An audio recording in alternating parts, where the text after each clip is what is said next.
Motivācija. Bērna motivācija ir no 10 gadu vecuma. No psiholoģijas viedokļa līdz 10 gadu vecumam bērna motivācija ir no ārējiem faktoriem. Tas ir vecāki, skola, vide, bērnu dārzs, māsa, brālis, draugi.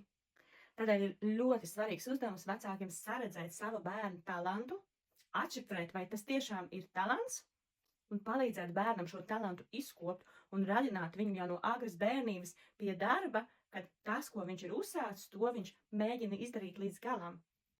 Jo tā bērns ne tikai aug ar katru dienu un katru stundu savās prasmēs tajā konkrētā sfērā un lietā, kas viņam patīk, kurā jūs viņu attīstat, bet arī ar katru gadu un stundu un dienu viņam paliek vieglāk.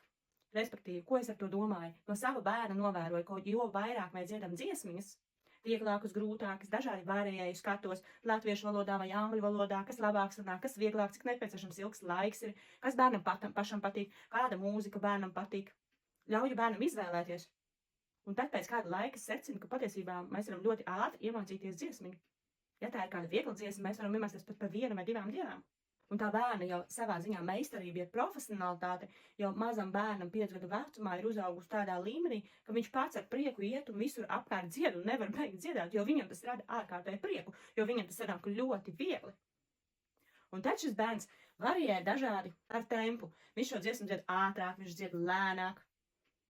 Vai citreiz man meitiņa dzied dziesmu, kurai melodija ir zināma visai, bet viņa pati ir izgudrojusi savus vārdus. Viņa dzied šai melodijai virsū savus izgudrotus vārdus, kā viņai ir jāiet gulēt vai par kaut kādām ikdienišķām lietām. Viņa izdomā vārdus un tā dziesmē dzied tajā pašā ritmā vārdus pareizi izloka, tā kā viņa uzskata, ka tas ir pareizi izlocīts. Un ziniet, no manas skan diezgan labi tiešām.